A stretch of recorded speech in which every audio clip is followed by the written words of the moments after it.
Most people are conscious but unaware, and they are unaware that they are unaware. The first step towards awareness is realizing that you are unaware. The next step is surrender. Drop all resistance. Why are you so resistant to change? Why do you react so negatively to things that are external? Your reactions of disgust, hate, anger, violence, sadness, and boredom towards things are not at all caused by the external event that happens to you, but it is caused by you. If you continue to resist any negative event that happens to you, you will continue to feel negative. You cannot change the world. You cannot stop things from happening. You cannot change people. You can only change your reaction to things. Be indifferent. What many people don't realize is that being blissful and in pure, focused ecstasy constantly is as simple as deciding to surrender to change and dropping the negative attitude you create when it happens. Tell yourself to stop resisting change. Every time a negative attitude appears, immediately remind yourself to stop resisting. If anyone would actually do this instead of thinking they know it already, which you don't because you don't truly know anything you haven't experienced, they would see a difference. It takes less than 10 seconds to decide to change your mind about the way you look at things. If the way you look at things is dull, pessimistic, or with any kind of hate or disgust, then you are not a happy person. True happiness is the absence of resisting things you can't control. Every reaction to something is your own choice. It is your own reaction. It is your own thoughts and feelings manifesting. Do you ever stop to think why you feel that way? Or is thinking that a waste of time? If it's the latter, it's your conditioning. The only reason you have that attitude of being uncaring is because you grew up in an environment where your peers told you that you have to act one way or another way. Conditioning like this confuses the psyche. It is destructive. The more time passes, the more destructive it becomes. People have less of an attention span. They are so caught up in their material possessions and always worried about what they're going to do next, or so caught up in what happened in the past that they cannot move forward. Stop living in the past, because it causes depression. Stop living in the future, because it causes anxiety and fear. Live in the present. You don't know for sure whether or not you will die 1 second from now. Think about the present.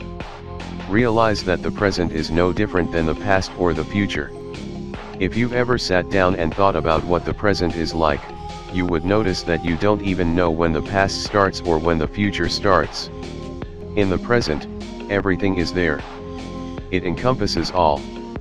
It is the bridge between the past and the future.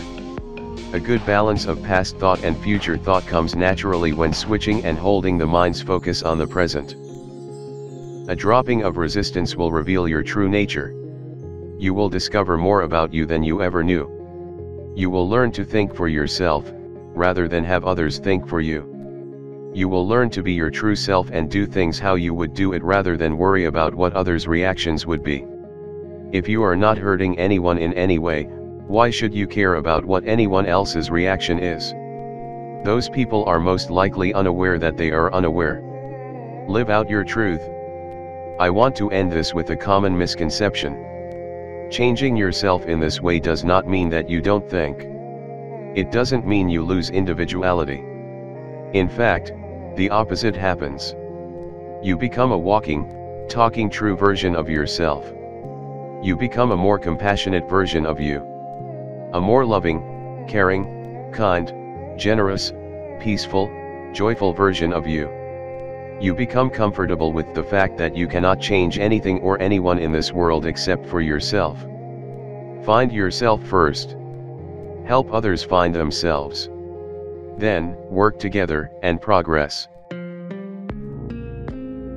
My only addendum is that one might be careful with this line. My intuition tells me that it should be written this way, and for important reason. You become comfortable with the fact that you likely cannot change anything or anyone in this world except for yourself. That's the only change I'd make. I think that it's important that it's said this way, but I don't mean to stop on Up's toes. Thanks again, Up. Sorry, actually. Forget all that. I don't think the English language is accurate enough to say what I want to say here. Or I just don't have the words for it. I'll just say this, and leave it alone.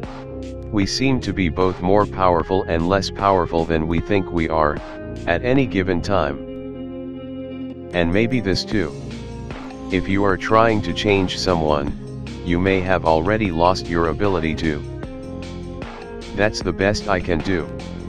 I would just recommend that anyone thinking these sorts of thoughts for the first time, spend some time meditating on that one.